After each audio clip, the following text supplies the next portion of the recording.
a common thing that we hear is like, oh hey, I only listen to death metal, or I only listen to like brutal death, but like I really like you guys, or like, hey, I really love the clean singing. I usually don't listen to stuff with hard growls at all, but you guys are great, you know. And I think that's a great place to be in.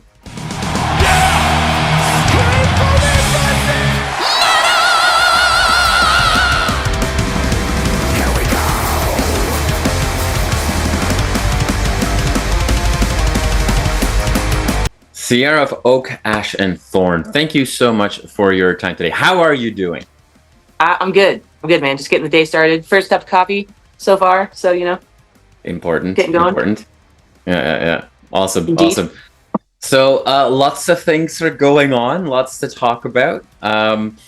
Let's start with the biggest news of the day that you guys recently were able to announce. Season of Mist signed you guys. Yeah. Shortly after your album drop. We'll get to that in just a second. But that congratulations. That's a great label to be with. A label that supports bands that try things a little different, and that definitely is what you guys do. How different already is your experience now that this announcement is out and people are probably reaching out to you about that? I will be completely honest with you. Until the Season of Mist told me, hey, we signed this cool new band, I didn't know your band. I wasn't aware. I went back to your album. When that album came out, it kind of went under my radar. Are you starting to see that already, like the power of a label like Season of Mist? We are, definitely. It's definitely changed things as far as like credibility goes. You know, when we finally announced, it was a pretty big deal. I mean, obviously we have an insane support system in Colorado. We've got a lot of good friends here, a lot of supporters, and they were all blown away, obviously. But the recognition from just like colleagues in the scene at large was really intense. And I mean, we've gotten a lot of messages from people that we look up to that now we're label mates from and stuff like that. And so it's been crazy. Yeah. You mentioned the Colorado scene. Let's just go into that for just 1 second, because bands that are not afraid to do things a little differently. There's more than one band in Colorado, more than one band in Denver, for that fact, that are doing some really cool things. I mean, we've got yourselves, obviously, you got Wayfarer and Stormkeep, just to name two, and I know that those bands are highly related to each other. What's in the water in Denver these days that people are not afraid to go outside of the box? I don't know. I think we have a lot of diversity here. You know, I think, like certain parts of the world are kind of known for being hubs for certain subgenres. Yeah. Like, like Florida and that type of death metal, or like Gothenburg for that sort of like that type of melodic death metal. You know what I mean? And I think there's so many different subgenres that come out of Colorado that, like, I mean, you can find death, black, thrash, melodic, like, and hardcore, punk, like we have everything here. So I think that's just it. I think a lot of people collab together. We all know each other really well. It's a tight-knit community, and everyone's just really open to try new stuff. So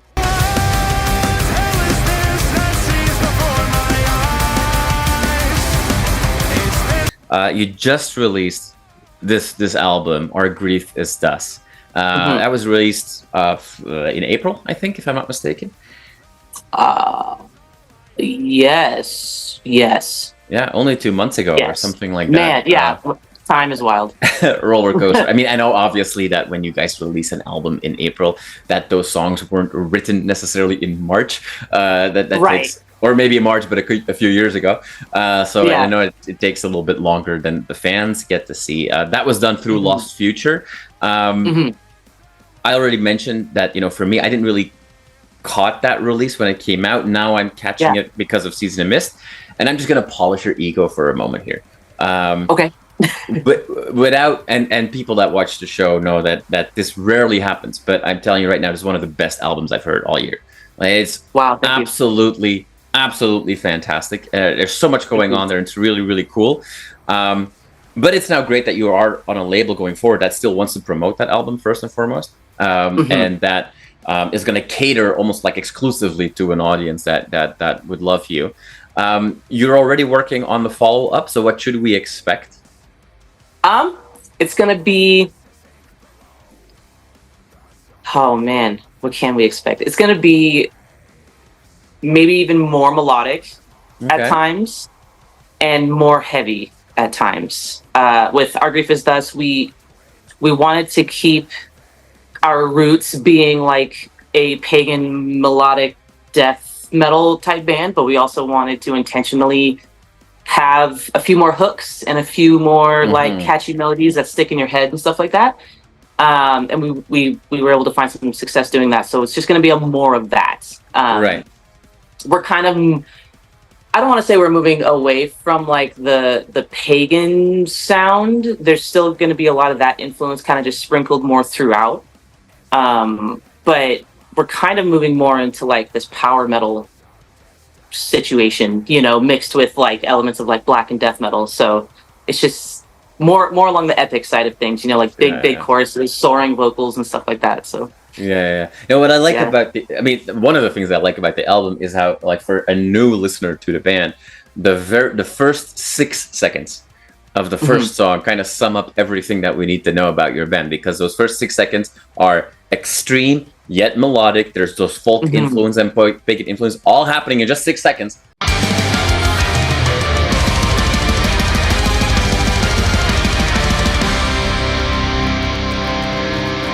it was funny because when we went into the studio, there was talk of like, should we cut that intro or not? Because obviously it starts really hard and fast, and then we drop into that pretty violin section, and then it kind of comes back up, and it crossed the table. We were like, should we just start with the pretty violin and then bring it up? And then we were like, nah, we should just keep it like punch to the face immediately, you know? Yeah. And so that intro was written by Adam.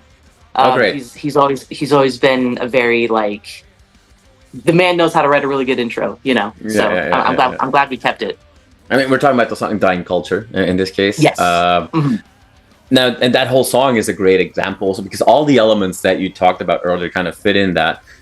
What I also like is like almost like the modern Borknagar style clean vocals. I'm a big fan of extreme bands that use clean vocals. Borknagar is a perfect example of that.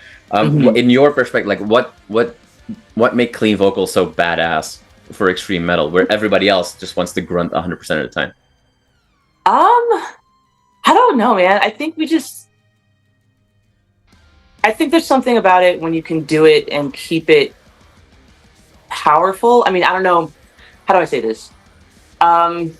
It's really easy to like kind of get cheesy. You know what I mean? And if that's what you're trying to do, then sick. I mean, I love stuff like that, you know? But to keep, like, I feel like keeping it serious is part of that, like a key, you know? And I think the lyrical content also has a lot to do with that, you know? It's a pretty heavy album.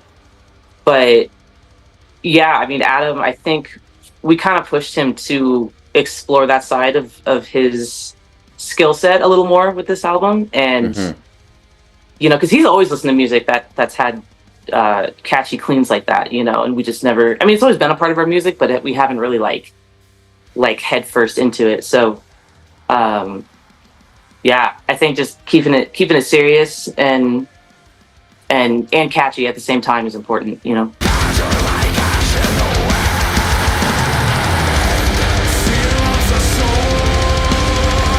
With the sound that you have, you can go on the road with a folk metal band, with a power metal band, but you can also work with, you know, a typical Season of Mist post metal band, or, you know, black metal for sure, absolutely. Is there, for a verse, like, do you, and I'm sure that in the local scene you have played with lots of different kinds of bands, do you see different reactions from different audiences? Definitely. When you play? Definitely, yeah. We a common thing that we hear is like, "Oh, hey, I only listen to death metal, or I only listen to like brutal death, but like I really like you guys," or like, "Hey, I really love the clean singing. I usually don't listen to stuff with hard growls at all, but you guys are great," you know. And I think that's a great place to be in, you know, because we do want to cater to kind of all of that, you know.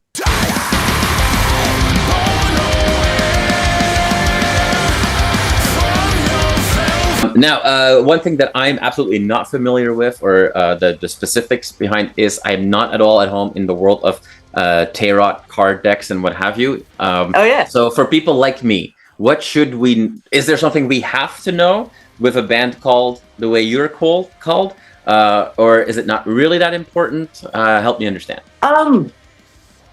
Maybe in the earlier days it was more important. I think that element was sprinkled throughout our stuff more in the early days.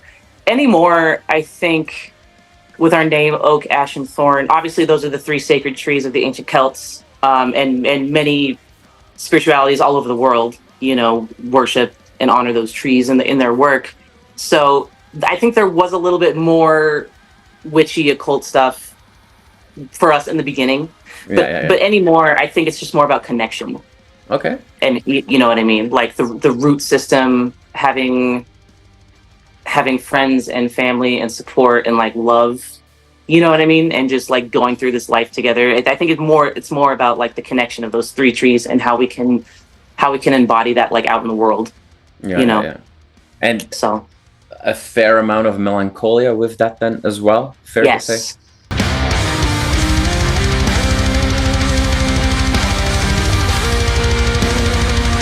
There is like a cinematic feel to it. There can easily be a visual part to that. I mean, obviously, you guys spend a lot of time working on beautiful cover art and what have you. But is that something that if you didn't have to worry about like resources and what have you, taking the music to that next visual element, is that something that you'd love to do, like creating long music videos or short movies with your music, or translate that to the live show more? What's the bucket list there for you guys?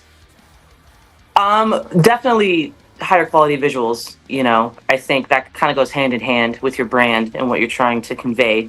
I personally love big stage production and bands that really like put on more of a performance than just playing the instruments. And again, like no shade, no tea to those that do. I like watching dudes shred is sick if that's what you're doing.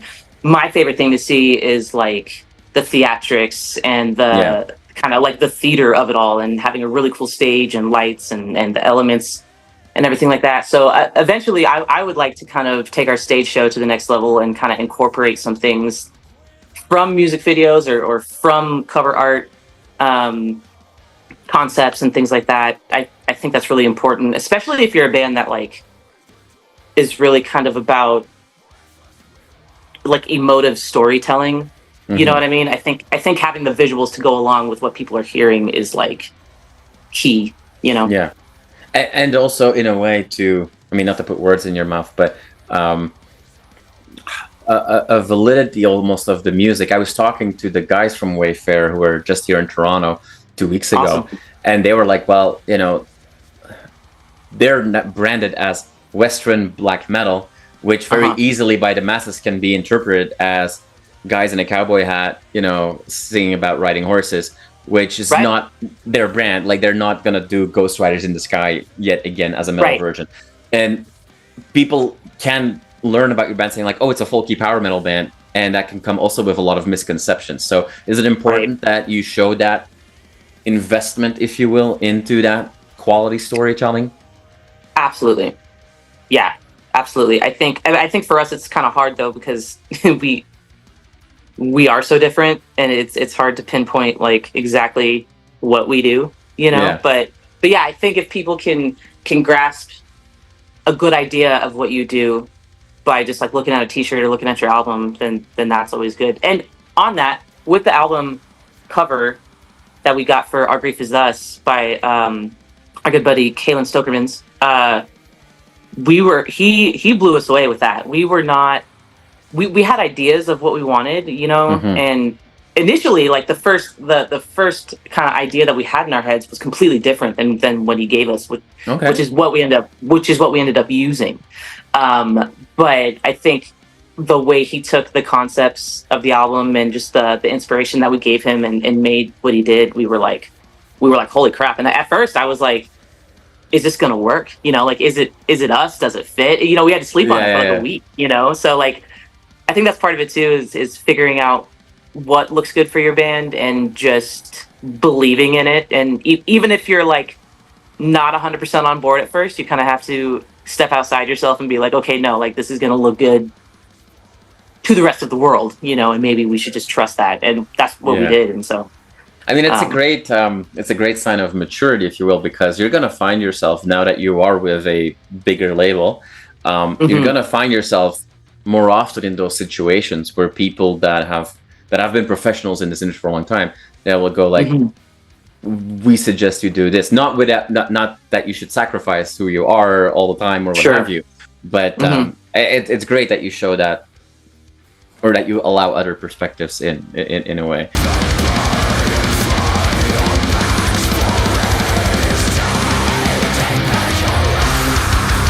You were talking about building bigger stage productions and what have you, so I have to obviously ask you, for everybody that's discovering this band and this album right now, we're almost halfway through the year, but what can we expect from you guys live-wise? Like, what announcements can we look forward to? When do I see you play on a show, play on a stage?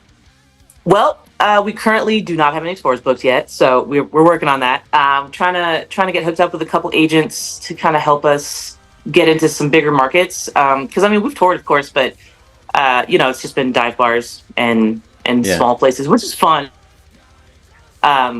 But I mean, like us ourselves, there's only so far we can take us as far as booking goes. So we're currently trying to we're just sending emails, trying to get on with different booking agencies and stuff. We do have 2 shows at home coming up, both in Denver towards the end of the year. Neither are announced yet, but I think later this month, early next, those should be announced. And then 2025, we're just really looking to tour. There's another festival date that we are working on for early next year. Also not confirmed yet, but hopefully once we get that confirmed, we can kind of book a tour trailing that. Since we're gonna be in the southeast part of the country for that, so hoping to just kind of have that be the start and then kind of like, you know, go west. So yeah, I guess a southwest or southeast American tour early next year is what we're shooting for. We did get to play Canada last year, so we would love to get back up there eventually. But yeah, right now we're just like trying to get some agents. As far as like production goes, I mean, obviously the basics, like got to get a new backdrop because we went and got a whole new logo, whole new sigil, like the whole rebrand. So we still need to get everything with all the new stuff on it. So big backdrop, lots of fog. Hopefully some props, big props. Get Adam like a really sick microphone stand or something. There you go. Rotating drum kits and all that kind of good stuff. Oh, dude, yeah. Awesome. Well, I mean, this is a transformational year for the band. Which is cool to see that not only Lost Future able to help you guys take that step, but kudos also to Season of Mist for picking up a band and instead of pushing you in the studio to have a new album out that they can own next week, that they're allowing you that time and that promotion. And it will be cool to see this band really take off, which I'm sure you will. And then whether you play in Canada or just in the States next year, we'll find a way to come see you guys. Cierra, thank you so much for your time today. Hey, I cannot stress enough how amazing your album is, and I'm super excited for you guys. Thank you, man. Really appreciate the encouragement. This has been awesome.